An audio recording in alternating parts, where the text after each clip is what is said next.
যখন তিনটা পাপের কাজ এই উম্মতিরা আঞ্জাম দেবে করে ফেলবে, তখন তাদের উপরে তিনটা ভয়াবহ বিপদ নেমে আসবে। নাম্বার 1 পাপের কাজ, ওয়াজালিকা ইজা শারিবুল খুমুরা, যখন আমার উম্মতিরা নেশাদার দ্রব্য পান করবে। ওয়াজালিকা ইজা শারিবুল খুমুরা, 1 নম্বর পাপের কাজ। বর্তমান সময় দেখুন নেশাদার দ্রব্য কয়জন সেখান থেকে বিরত থাকে, কয়জন থাকে।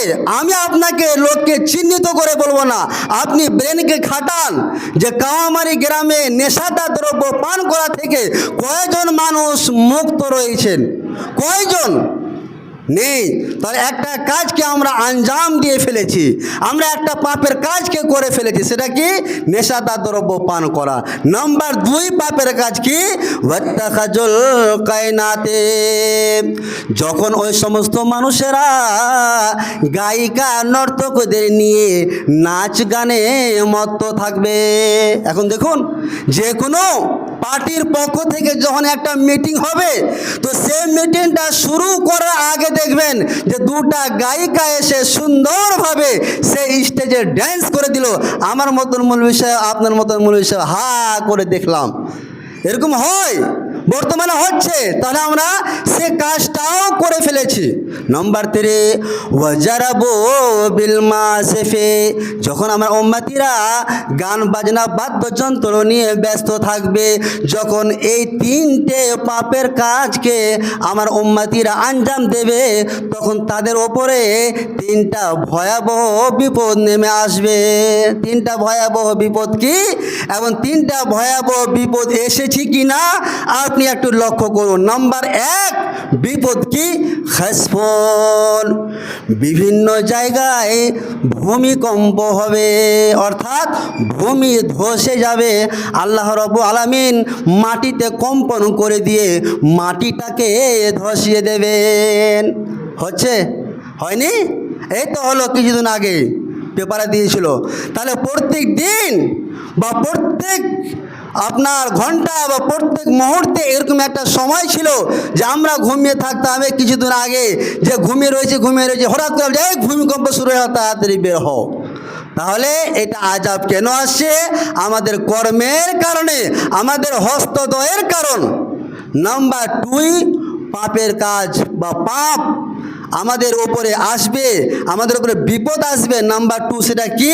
কাজফুন, ওপর থেকে, অর্থাৎ আল্লাহর পক্ষ থেকে অথবা কোনো জাতির পক্ষ থেকে আযাব চাপিয়ে দেওয়া হবে, আযাব চাপিয়ে দেওয়া হবে। হয়নি?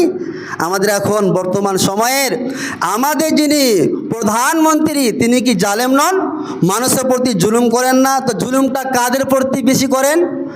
কাদের প্রতি? মুসলমানদের প্রতি। তাহলে এটা আল্লাহর সব কারিশমা। আল্লাহ রাব্বুল আলামিন বলছেন, কুলিল্লাহুম্মা মালিকাল মুলকি তুতিল মুলকা মান তাশা ওয়া তানজিউল মুলকা মিম্মান তাশা ওয়া তুইজ্জু মান তাশা ওয়া তুযিল্লু মান তাশা বিয়াদিকাল খায়র ইন্নাকা আলা কুল্লি শাইইন কাদির। আল্লাহ রাব্বুল আলামিন মুহাম্মদ সাল্লাল্লাহু আলাইহি ওয়াসাল্লামকে বলছেন, হে নবী মুহাম্মদ সাল্লাল্লাহু আলাইহি ওয়াসাল্লাম, আপনি মানুষদেরকে বলে দিন যে রাজত্ব আল্লাহ যাকে ইচ্ছা করেন তাকে দেন, আল্লাহ যাকে ইচ্ছা করেন তাকে নেতা বানান, আবার আল্লাহ ইচ্ছা করলে নেতা পদ তাকে ছিনিয়ে নেন। আল্লাহ যাকে ইচ্ছা করেন সম্মান দেন, আবার যদি আল্লাহ ইচ্ছা করেন যে না তার কাছ থেকে সম্মান ছিনিয়ে নিতে হবে, আল্লাহও ছিনিয়ে নেন। সব কিছু কার হাতে? আল্লাহর হাতে। আল্লাহ রাব্বুল আলামিন পুরোটাই তিনি পর্যবেক্ষণ করেন যে কাউকে তিনি নেতা হিসাবে মানুষ দিতে পারেন, আবার কাউকে নেতা ছিনিয়ে নিতে পারেন, নেতৃত্ব ছিনিয়ে নিতে পারেন। এটা সব কিছু আল্লাহর ক্ষমতা। কাজে আমরা সকাল থেকে সন্ধ্যা পর্যন্ত সব সময় বলি যে মোদি খারাপ, মোদি খারাপ, মোদি খারাপ। আমি আপনাকে বলছি, আপনি যদি এই মোদি নামটা উচ্চারণ না করে যদি বলতেন আল্লাহজি বাঁচাও, আল্লাহজি বাঁচাও, আল্লাহজি বাঁচাও, এই বদমাশের হাত থেকে তুমি বাঁচাও, আল্লাহ অবশ্যই বাঁচাতেন। কিন্তু আমরা না, সেটা আল্লাহর নাম না নিয়ে চায়ের দোকানে এখানে ওখানে গল্প গুজবে সব সময় মোদি খারাপ, মোদি খারাপ, মোদি এই করলো, মোদি এই করলো, মনে হচ্ছে জিকির শুরু করে দিই আমরা।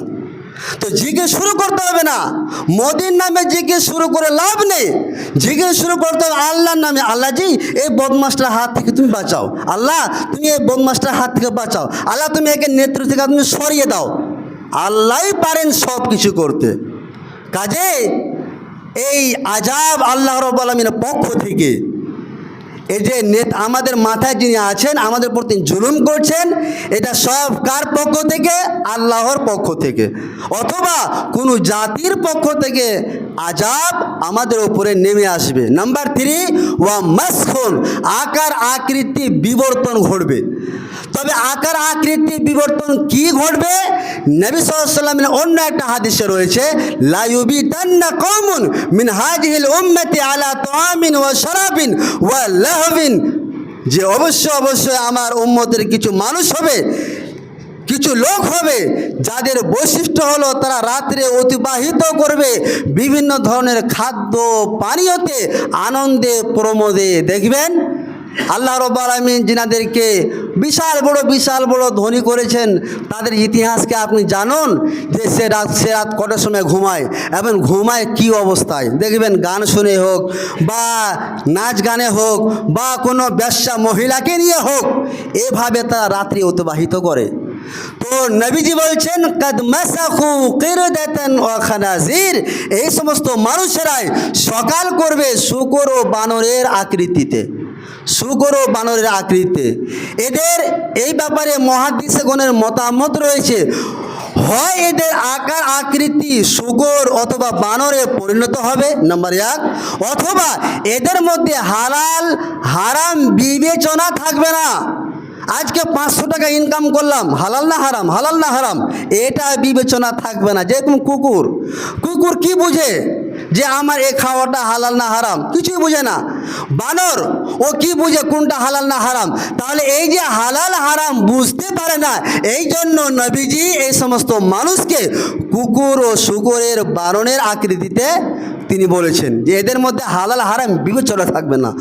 অথবা এদের চাল চলন হবে খ্রিস্টানদের মতন, ইহুদিদের মতন, ও মুসলমানদের মতন, হিন্দুদের মতন এদের চাল চলনটা হবে। জি, অবশেষে একটা হাদিস বলে আমি আমার বক্তব্য দিই, সেটা কি? যে বর্তমানে শুরু হবে আমাদের দেশে দুর্গা পূজা। তাহলে এই দুর্গা পূজায় আপনি দেখবেন সে দুর্গা পূজার মেলাতে যে মুসলমান কজন থাকে আর হিন্দু কজন থাকে। কেন আপনাকে কেন যেতে হবে সেই মেলাতে? হিন্দুদের সে দুর্গা পূজার মেলা আমাকে কেন যেতে হবে? আমি কেন যাব? আমি তো মুসলমানের বাচ্চা। আমাদের যখন ঈদগাহ হয়, আমরা যখন কুরবানি করি, দেখবেন সেই সময় কয়জন হিন্দু আসে? আসে না? দেখবেন যে এখন একটা কথা উঠেছে কি জানেন, ধর্ম যার যার উৎসব সবার।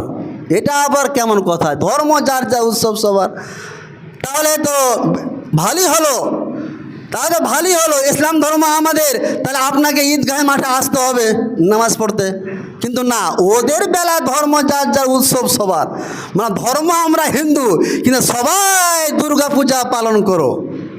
জি, সাবধানতা অবলম্বন করুন। আপনারা এই পশ্চিমবাংলার একজন বিজেপি, যিনি কলকাতা হাইকোর্টে যিনি বিচারপতি ছিলেন, অভিজিৎ গঙ্গোপাধ্যায়, তিনি একটা ফেসবুকে মেসেজ করেছিলেন, আপনারা দেখেনি মনে হচ্ছে কি, যে হিন্দুদেরকে বলছে, এই হিন্দুরা শোনো, এই যে দুর্গাপূজা, এই দুর্গাপূজার যতগুলো তোমরা সামানগুলো ক্রয় করবে, কিনবে, তো তোমরা হিন্দুদের দোকান থেকে কিনিও, মুসলমানদের দোকান থেকে নয়।